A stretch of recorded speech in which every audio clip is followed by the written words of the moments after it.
अस्सलामुअलैकुम वरहमतुल्लाहि वबरकातुहू। आप देख रहे हैं एक्टिव ज़ुबैर और मेरे साथ आप देख रहे हैं हमारे सीनियर सहाफ़ी। मैं यूँ कहूँ कि मेरा बड़ा भाई भी है और मेरा एक सवाल इनसे रहेगा, आपकी गाड़ी और आपका ट्रेवल यहाँ पे। तो सबसे पहले अस्सलाम वालेकुम। वालेकुम अस्सलाम। मैं थोड़ा तो रज़ा भाई, आपकी गाड़ी इतनी अच्छी गाड़ी है और आप इस रोड पे गागरसुल्ला गागरा और बेहमदासा के इस रोड पे ट्रेवल कर रहे हैं, तो क्या ये रोड ऐसी गाड़ियों के लिए चलने के काबिल है या अभी इसमें कुछ कमी है? ये जनाब यहाँ पे ट्रैक्टर के काबिल भी नहीं है, रोड चलने के लायक ही नहीं है। इसमें जो काम हो रहा है कोई ठीक काम नहीं हो रहा है, कोई ठीक से मटेरियल इस पर नहीं पड़ रहा है, कोई इसकी बाल जो हैं वो नहीं है। ड्रेनेज सिस्टम का तो बेड़ा ही गर्क है ही नहीं। तो लेकिन कुछ किसी हद तक गाड़ी के चलने के मेंटेनेंस हो, चलने के काबिल बनाया जाए, वो भी नहीं किया है। तो मैं थोड़ा सा उलझा हुआ था। किसी शायर ने कहा था ना, अभी अपनी उलझनों में उलझा हूँ, अगर फुर्सत मिले तो सारी तेरी उलझनें तुझे पता चला दूँ। लेकिन यह है कि मुझे बड़ी बार दिल तड़पा। मेरे यहाँ के लोग जो हैं हमेशा शिकायत करते हैं कि ये बुई से लेकर जो भी ये गागरा ये सड़क जा रही है, तो बीच में इस एरिया का क्या डाका नाम है? डाका है, डाका। तो ये डाका के इस रोड पर जो है हमेशा आवाज़ें उठती रही। लेकिन अब हम सॉलिड तरीके से आएंगे और पूरे रिदम से। और ये यहाँ पे जो मजाक किया जा रहा है, करोड़ों का प्रोजेक्ट का जो यहाँ पे सत्यानाश किया जा रहा है, ये मजाक इस तरह से हम बर्दाश्त नहीं करेंगे।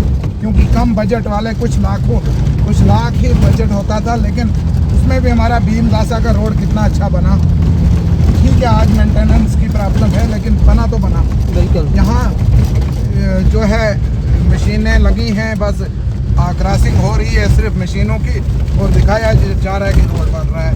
लेकिन ये इसमें कौन सा नाकस मटेरियल इस्तेमाल हो रहा है? एक सट का मसाला लग रहा है। ये कोई इंसानियत है? ये कोई तरीका है? ये पैसे हड़प करने का कोई तरीका है? तो इस पर जो है आवाम मैंने देखी बड़ी शदीद गुस्से में है। और हम आने वाले वक्त में यहाँ पे इस सड़क को बेहतर बनाने के लिए जो भी कदम उठाना पड़े वो उठाने के लिए हम तैयार हैं। बिल्कुल रज़ा भाई, मैंने मुनासिब समझा कि आप मेरे सीनियर भी हैं, उस्ताद भी है, और मैंने ये मुनासिब समझा कि अगर आपसे मैं बैठा हूँ थोड़ी सी बात हो जाए। लेकिन असल मसला जो है वो आपका जो रिदम है, जो जिस लहजे से आप बात करते हैं और जिस तरह से आप आते हैं, उसका हमें इंतज़ार रहेगा। आप यहाँ पर आएँ और इस हिसाब को देखें। यहाँ पर लोगों के साथ मजाक किया जा रहा है। मैंने सुना ठेकेदार ने भी लूट मचाई है। बिल्कुल, ठेकेदार ने भी यहाँ लूट मचाई है। अभी आवाम की जो शिकायतें हैं वो हमारे सार आंखों पे हैं, और आवाम के साथ दगाबाजी नहीं करेंगे जब तक आवाम के साथ हम हैं और आवाम भी हमारे साथ है। जब हम ही आवाम के साथ नहीं होंगे, आवाम हमारे साथ भी नहीं है। तो इसलिए हम यहाँ देख रहे हैं, यहाँ कहते हैं ना, उल्टी गंगा बह रही है और जंगल में मोर नाचा तो किसने देखा। यहाँ कोई चेकिंग की टीम आती है क्या? बिल्कुल नहीं आती है। ये इलाके मीडिया से महरूम है। बिल्कुल, ये इलाके बात करने वाले लोगों से महरूम हैं।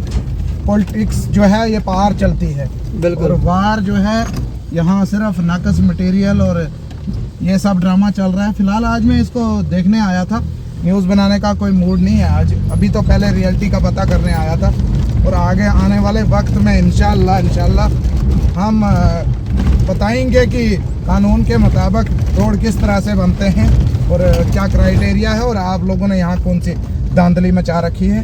ये सारी चीज़ें जो है बेनकाब करने की ज़रूरत है, मंजर आम पे लाने की ज़रूरत है, और बिकने की ज़रूरत नहीं है। मजाक हो रहा है जो बरसर इक़्तिदार, चाहे वज़ीर आला उमर अब्दुल्ला हो या सज्जाद शाहीन साहब MLA बानिहाल हो, मैं तमाम से ये कहना चाहता हूँ कि हम आपको ही बार बार कहेंगे, हमारे सामने इस वक्त आप हो। हमारे सामने इम्तियाज शान जीता होता, हम उसी को बोलते। बिल्कुल। और इतनी ताकत से बोलते, ये भी कह दूंगा। और बीजेपी होती उसको भी इतनी ताकत से बोलते। आप हो तो आपको भी बोलेंगे, और आप चाहे कोई भी लालच डालो, दाने डालो, हम दानों पे बिकने वाले नहीं हैं। बाकी खुदा हाफिज। इसीलिए रज़ा भाई एक बात और, लोगों का भरोसा मीडिया के ऊपर है, और अगर लोग आप पे इतने भरोसा करते हैं तो कम से कम लोगों का भरोसा आप कभी जतलाएंगे नहीं। लोगों की आवाज़ आप करते रहेंगे। और ख़ास तौर पर अगर मैं अपनी पंचायत की बात करूं, पंचायत भी बेहमदासा की, जिस रोड पे हम ट्रेवल कर रहे हैं, इस रोड का खास ख्याल रखें। मेरा ये आपसे ज़ुबैर भाई, ये बेचारा बुजुर्ग था, सफ़ेद दाढ़ी थी, 70 साल उम्र थी।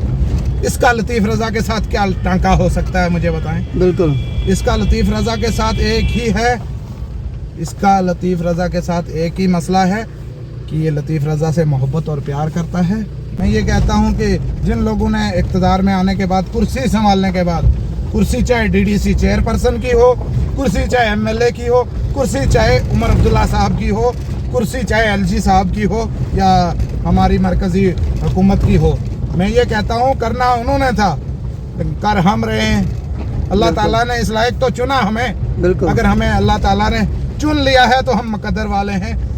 किसी काम के लिए अल्लाह ने चुना है तो हम इंशाल्लाह नेक काम ही करेंगे, कोई बुरा काम नहीं करेंगे। बाकी ये है कि संजीदगी से ही हमें हमेशा मिसाल देते रहते हैं और हम चाहते हैं कि आवाम के बीच में संजीदा अच्छे मैसेज डिलीवर किया जाए, जिससे हमारी आने वाली नस्ल हो या हमारे बुज़ुर्ग हों या हमारे जवान हों, हमारी माएँ हैं, बहनें हैं, वो सब जो है एक तहज़ीब याफ्ता माशरे का जो है संग बुनियाद रखें और एक तहज़ीबी माशरा बनकर जो है समाज में बर्ताव करें। बहुत बहुत शुक्रिया बात करने के लिए।